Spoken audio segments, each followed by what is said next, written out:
Fix my Porsche, and I'll marry you." The words drifted across the quiet garage like a joke everyone had been waiting to laugh at, and within seconds the room filled with amused chuckles, knowing smiles, and the unmistakable sound of people deciding who mattered before they knew the whole story. The woman who had spoken them stood beside a silver Porsche 911 Carrera, sunlight sliding across the flawless curves of its paint like liquid glass.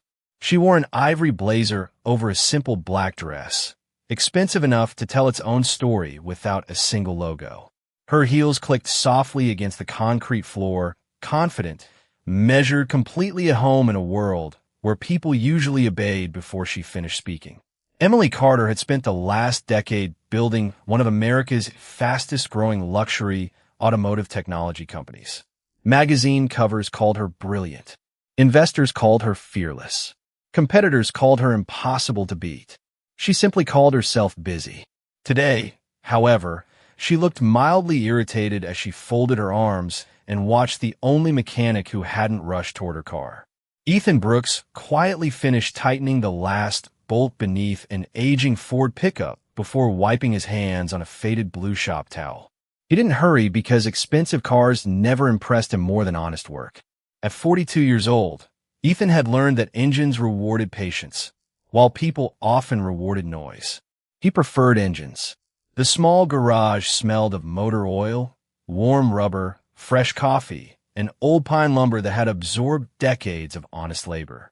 Ceiling fans turned lazily above weathered toolboxes while classic country music hummed softly from a dusty radio near the office window. It wasn't glamorous, but it paid enough to keep the lights on and, more importantly, enough to keep a promise. Every evening after work, Ethan picked up his 10-year-old daughter, Lily, from the community center before driving home to the modest farmhouse they had shared ever since losing the woman who had once filled every quiet room with laughter. He rarely spoke about the past. Some grief became part of a person's heartbeat instead of their memory. Emily glanced toward him again, one eyebrow raised. "Well, are you going to take a look or keep pretending you didn't hear me?" The younger mechanics exchanged amused glances. One whispered that the old guy probably had no idea what he was looking at. Another laughed that replacing a Porsche engine would cost more than his entire garage. Ethan finally walked over, his boots leaving faint marks across the polished concrete. His calm gray eyes never lingered on Emily's designer watch, her luxury handbag, or the polished Porsche badge gleaming beneath the afternoon sun. Instead, he looked directly at the hood latch. "May I?" he asked politely. Emily shrugged, with a playful smile that still carried the confidence of someone accustomed to winning every conversation. "Go ahead, but if you actually fix it, maybe I'll keep my promise." More laughter echoed through the shop. Ethan simply nodded, released the hood, and slowly lifted it open. The familiar scent of warm aluminum and premium fuel drifted into the air as the polished engine reflected the overhead lights.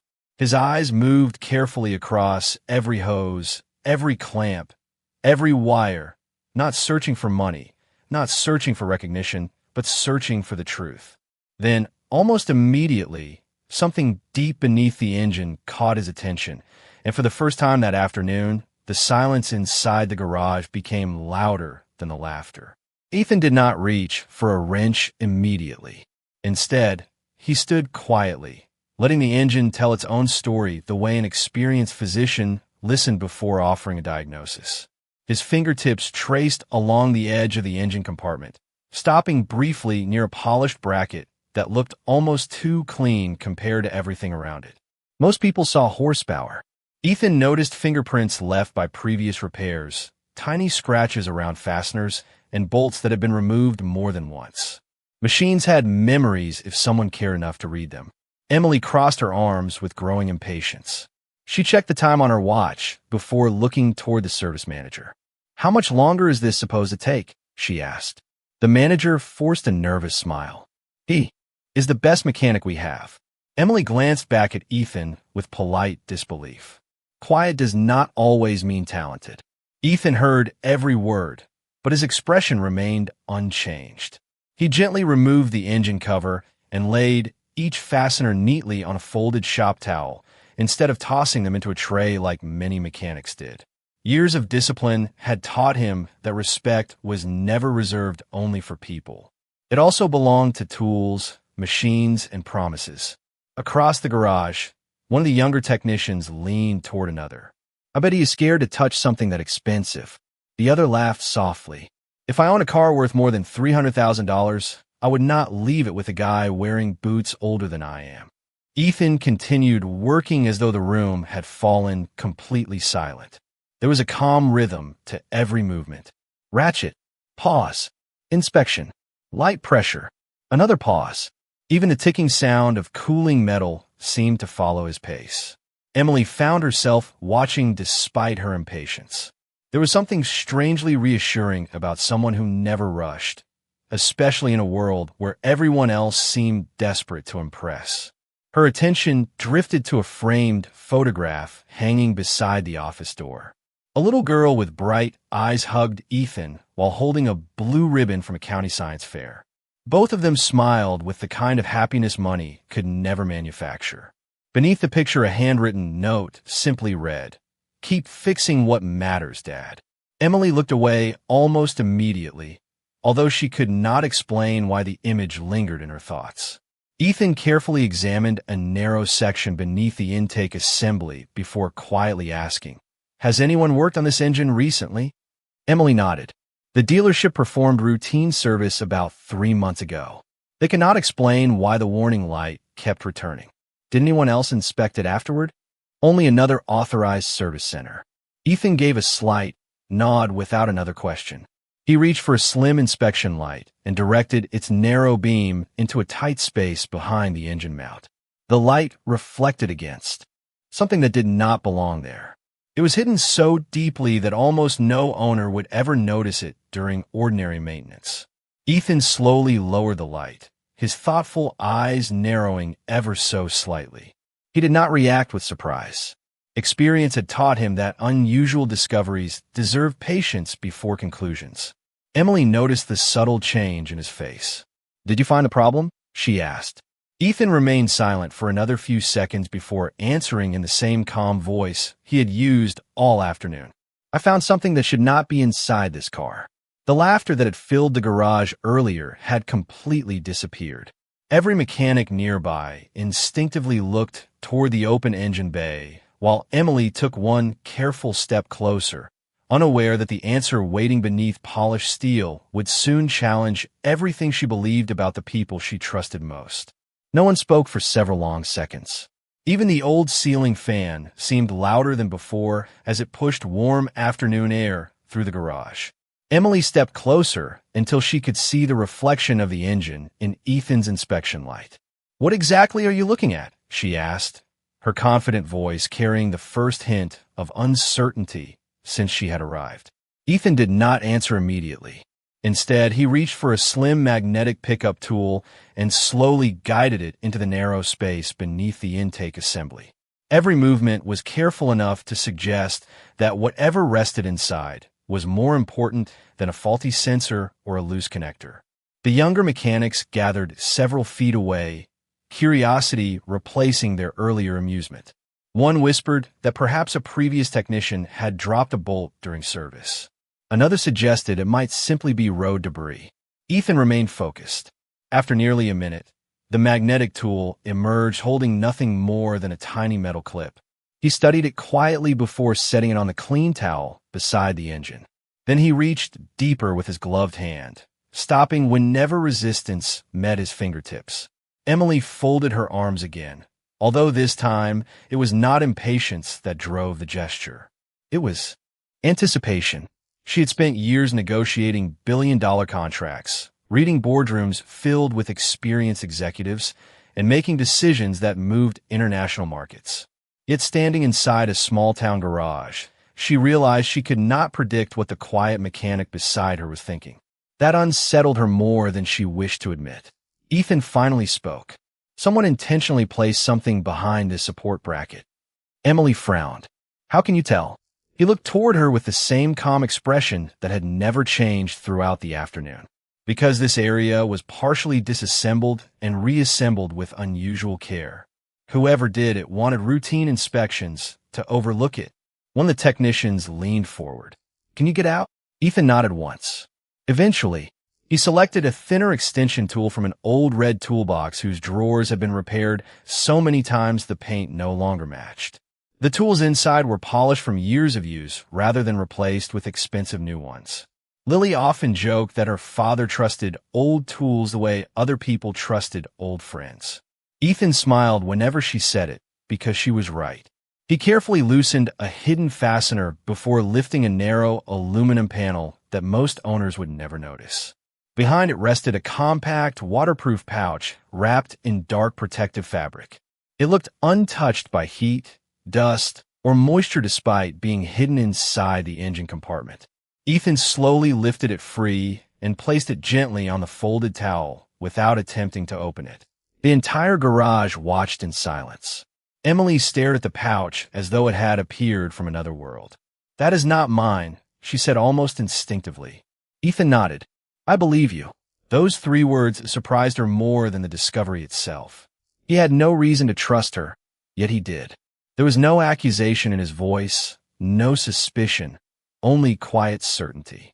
Emily looked at the pouch again. Her heartbeat seemed unusually loud inside the silent garage.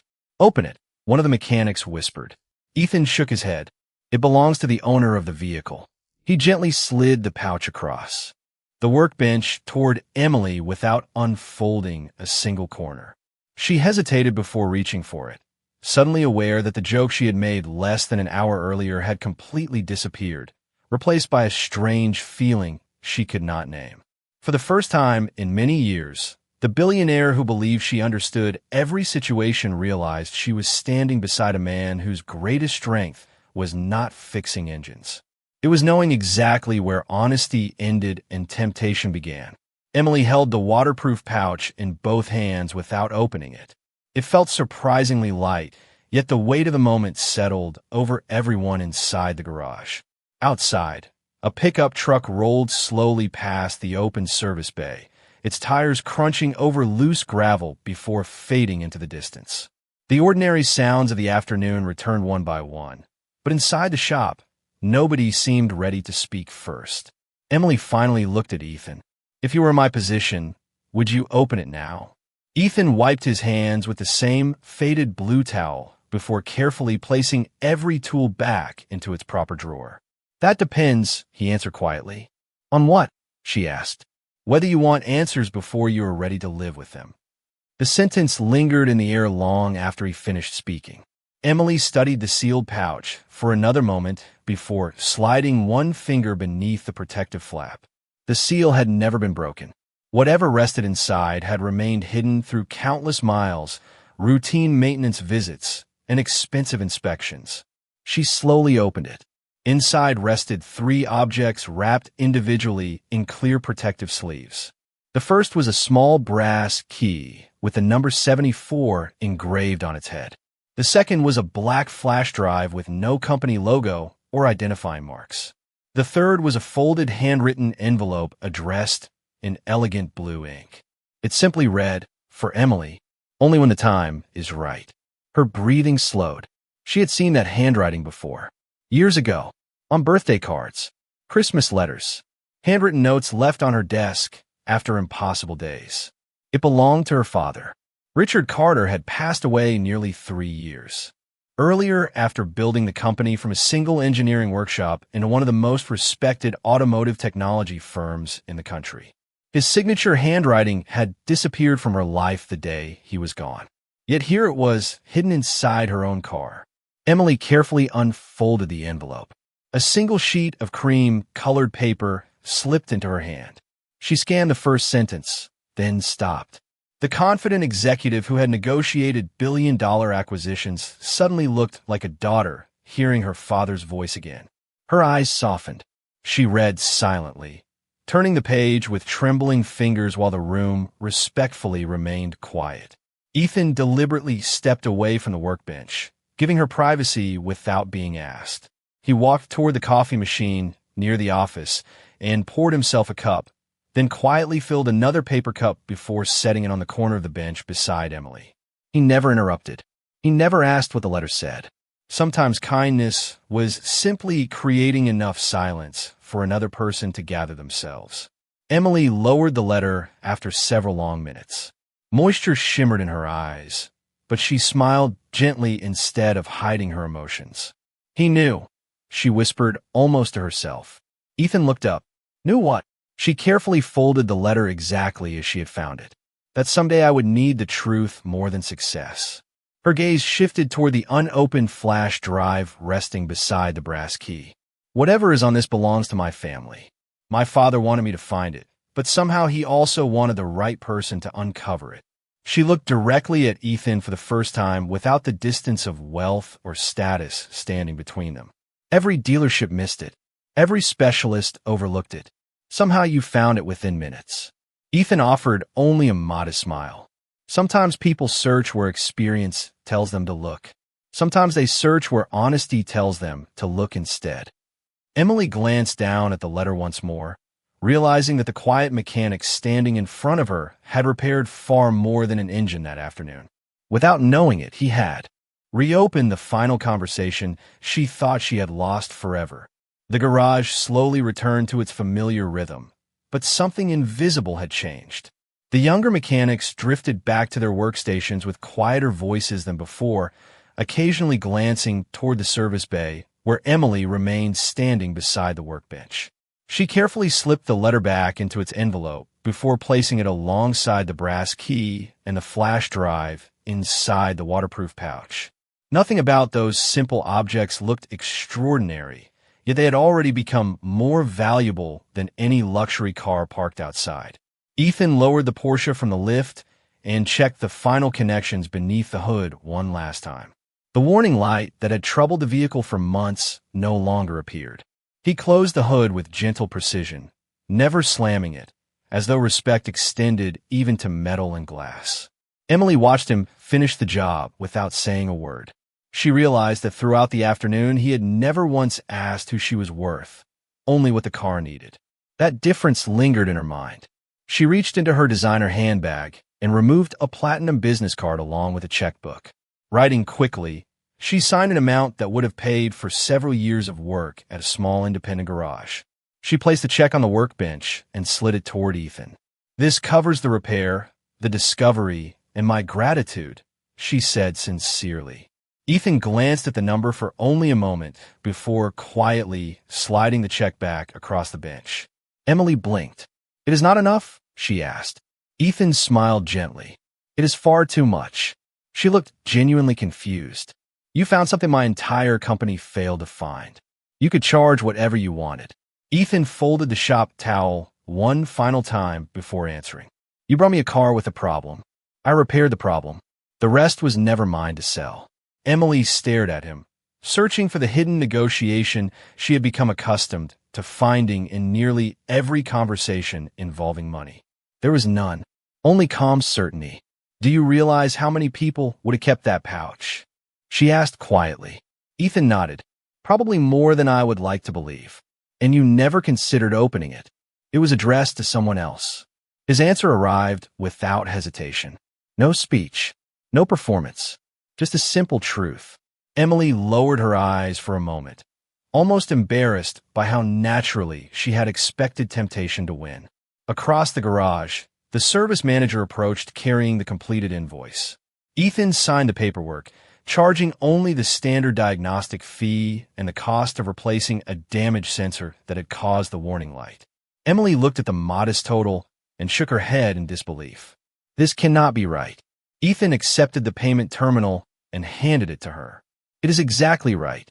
She completed the transaction, still unable to understand how a man who clearly struggled to keep a small business running could refuse an amount that would have changed his life overnight. As she prepared to leave, her attention fell once more on the framed photograph beside the office door. The smiling little girl holding the blue ribbon looked so full of hope that Emily found herself asking softly, "Your daughter won that science competition?" Ethan's face brightened in a way nothing else had managed all afternoon. She did. She says she wants to become an engineer someday. Emily smiled for the first time without confidence, without sarcasm, and without the polished charm expected from a chief executive. It was simply genuine. She picked up the waterproof pouch, slipped it safely into her handbag, then paused beside the driver's door of the Porsche. Before starting the engine, she looked back toward the quiet mechanic and realized that the greatest thing he had repaired that day was not hidden beneath the hood of her car. It was the part of her that had quietly forgotten how priceless integrity could be. Emily drove away from the garage with the windows closed and the radio silent. The familiar confidence she usually carried from one meeting to the next had been replaced by an unfamiliar feeling she could not ignore. Every stoplight seemed longer than usual. Every mile gave her father's handwritten words more room to echo inside her mind. By the time she reached the glass headquarters of Carter Automotive Technologies overlooking downtown Chicago, the afternoon sun had begun reflecting across the mirrored facade that had once filled her with pride. Today it felt strangely distant. She carried the waterproof pouch through the executive entrance without speaking to anyone. Her assistant stood up immediately. "Your board meeting begins in 20 minutes. Emily nodded politely. "Please delay it by 1 hour. Tell everyone I have something personal to review." The assistant looked surprised, but quietly agreed. Emily entered her office, locked the door, lowered the shades, and placed the brass key, the letter, and the flash drive on her father's old walnut desk. The office had changed very little since she inherited the company. His bookshelf remained untouched. His framed engineering degree still hung beside the window. Even the antique desk clock continued marking each passing second with steady precision. She inserted the flash drive into her computer. For several seconds, nothing happened. Then a single video file appeared on the screen. Its title simply read, "For Emily." Her hand rested on the mouse before finally pressing play. Richard Carter appeared sitting inside his private workshop wearing the same denim shirt he had always worn when designing engines late into the night. His hair had turned silver by then, but his eyes carried the same warmth Emily remembered from childhood. He smiled gently into the camera. "If you're watching this, it means someone honest finally found what I hid. If that person handed this back without asking for anything in return, trust them. People reveal their character long before they reveal their names." Emily felt tears gathering before he continued. "Success attracts talented people. It also attracts ambitious people. Learn the difference." Richard paused, taking a slow breath. "There are documents stored in Safety Deposit Box 74. The key you found opens it. Those records explain decisions I made during the final years of the company. I protected them because I hoped you would never need them. If you're opening this message, then the day I feared has probably arrived." Emily leaned closer to the screen. Her father's expression became more serious. "Someone inside our leadership circle has spent years quietly steering the company away from its founding principles. You may think that person is loyal because they always agree with you. Be careful. Agreement is not the same as integrity." The video ended with one final sentence spoken almost like a blessing. "Choose people who protect your dignity instead of your pride. They will save you more often than your smartest advisors ever can." The screen faded to black. Emily remained perfectly still, staring at her own reflection in the monitor. She thought about expensive consultants, celebrated executives, and trusted advisors who had surrounded her every day. Then she thought about the quiet mechanic who had refused a fortune because it did not belong to him. The contrast was impossible to ignore. Without wasting another moment, she picked up the brass key, called her assistant through the office phone, and calmly said, "Reschedule every meeting this afternoon. I need to visit First National Trust immediately." Somewhere across town, Ethan was already sweeping the garage floor, completely unaware that his simple act of honesty had just set into motion the most important decision Emily Carter would make in her entire career. First National Trust occupied one of the oldest stone buildings in downtown Chicago, where polished marble floors reflected soft afternoon light, and every footstep seemed to carry a sense of history. Emily approached the private vault with the small brass key resting in her hand. The vault manager verified her identification before leading her through a series of quiet security doors. At the end of the hallway, a narrow safety deposit box waited behind polished steel. The engraved number matched the key exactly. 74. Emily took a slow breath before turning the lock. Inside rested several neatly organized folders, a leather notebook, and a sealed envelope bearing her father's handwriting once again. She opened the notebook first. Every page contained careful observations, engineering sketches, handwritten, meeting notes, and personal reflections about the company he had built. As she continued reading, a pattern gradually emerged. Richard Carter had documented concerns that one senior executive had repeatedly pushed projects that appeared profitable in the short term, but quietly weakened the company's long-term values. The notes never accused anyone with anger. Instead, they asked thoughtful questions, recorded dates, and preserved facts. Emily recognized every meeting. She had attended many of them herself, but through younger eyes that trusted confidence more than character. She opened the sealed envelope next. Inside was a short letter. Emily, leadership is tested most when truth arrives wearing ordinary clothes. If these records ever become necessary, remember that the person who returned them to you has already passed the first test. Listen carefully to people who expect nothing in return. Emily closed her eyes for a moment. Ethan's quiet voice echoed through her memory. It was addressed to someone else. That simple sentence now carried extraordinary weight. She gathered the documents and returned directly to headquarters. Within an hour, the executive board assembled around the long walnut conference table overlooking the city skyline. Senior Vice President Daniel Mercer greeted her with his usual polished confidence. "I hope everything is all right," he said warmly. "We were concerned when the meeting was delayed." Emily offered a courteous smile before taking her seat at the head of the table. "Thank you for your patience. I discovered something important today." The room grew attentive. One by one, she placed copies of several documents in front of each board member. Nobody spoke while pages quietly turned. Richard Carter's handwritten notes, archived project summaries, financial memoranda, and engineering recommendations painted a remarkably clear picture of decisions that had slowly drifted away from the principles on which the company had been founded. Emily never raised her voice. She never accused anyone. Instead, she calmly asked questions that allowed the documents to speak for themselves. Daniel answered each one with practiced confidence until one board member compared two dated records that directly contradicted his earlier explanation. Silence settled across the conference room. Not an uncomfortable silence, but the unmistakable silence that appears when facts replace assumptions. Emily looked around the table with steady composure. "My father believed this company should be led by people who valued trust before profit. Today I intend to honor that belief." No one argued. No one interrupted. Several board members quietly nodded as they continued reviewing the evidence. Hundreds of miles away from the polished conference room, Ethan finished locking the garage for the evening before driving to the community center to pick up Lily, completely unaware that the honesty he considered nothing more than ordinary had quietly restored the guiding principles of one of the largest automotive companies in the nation.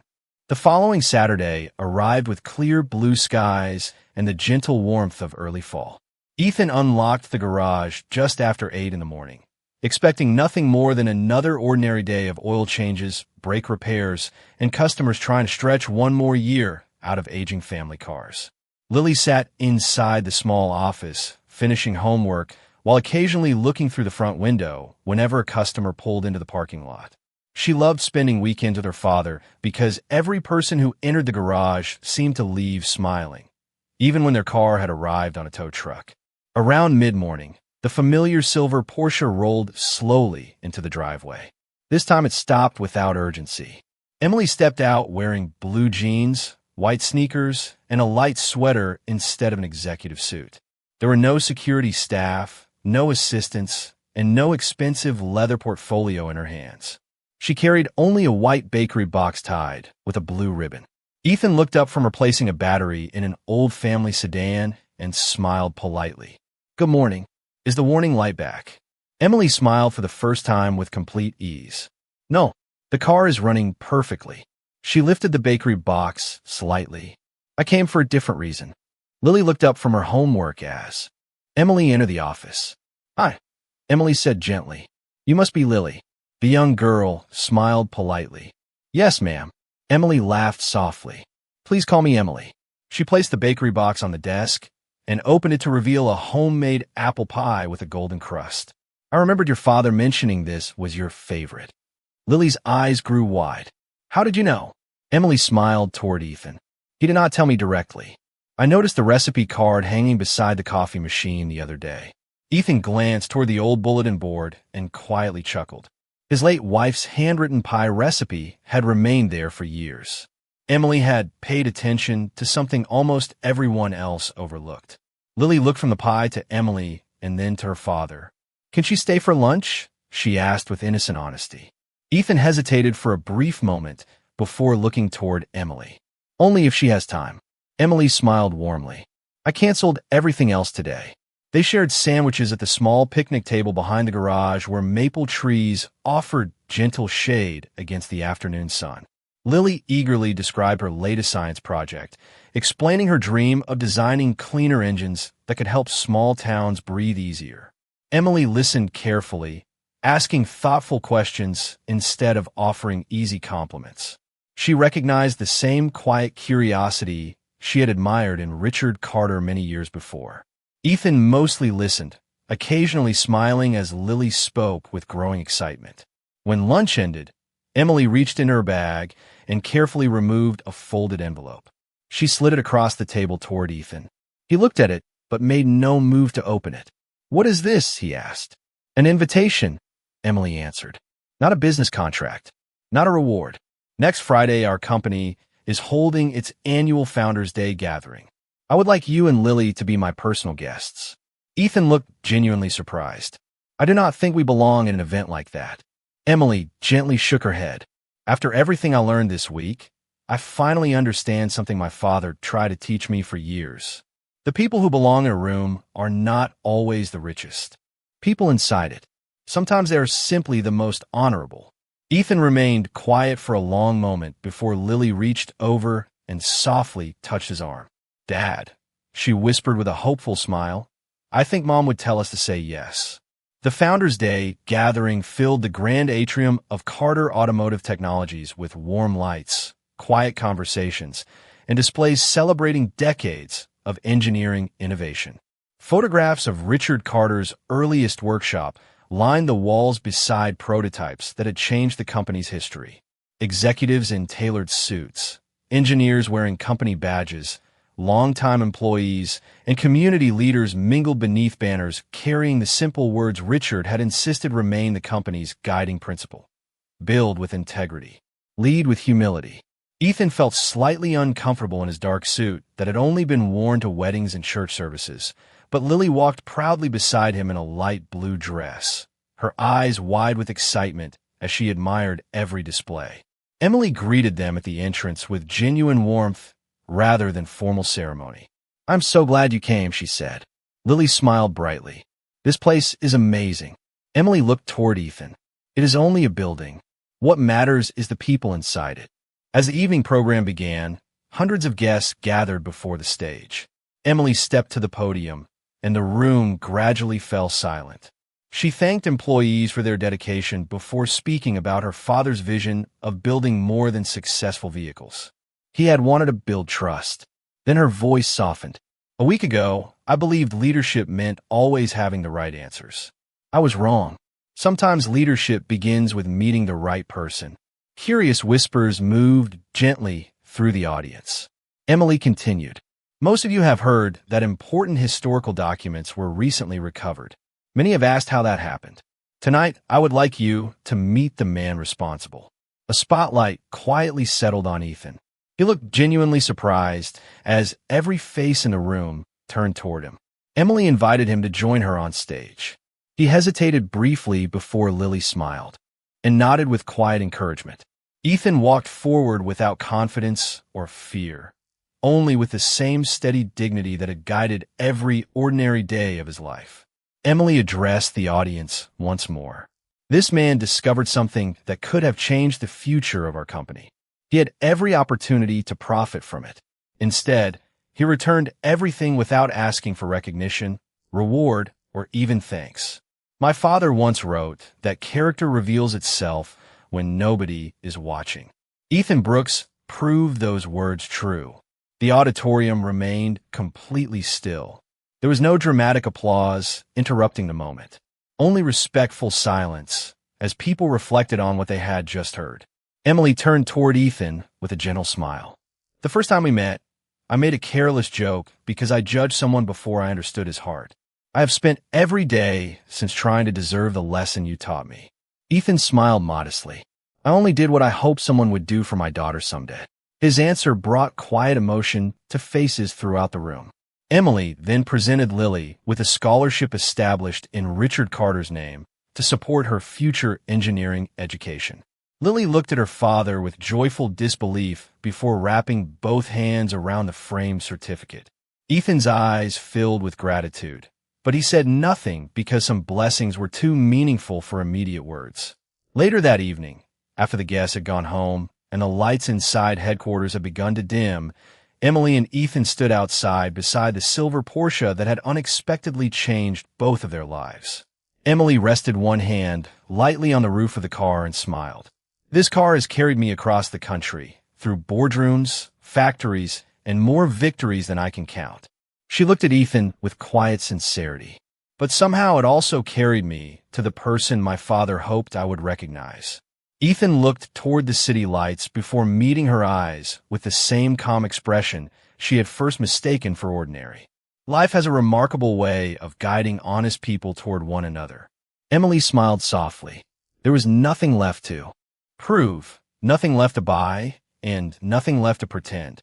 The distance that had once separated a billionaire chief executive and a struggling single father had quietly disappeared, leaving behind something far more enduring than wealth or status. It was built from respect, strengthened by grace, and carried forward by the simple truth that quiet dignity will always speak louder than pride.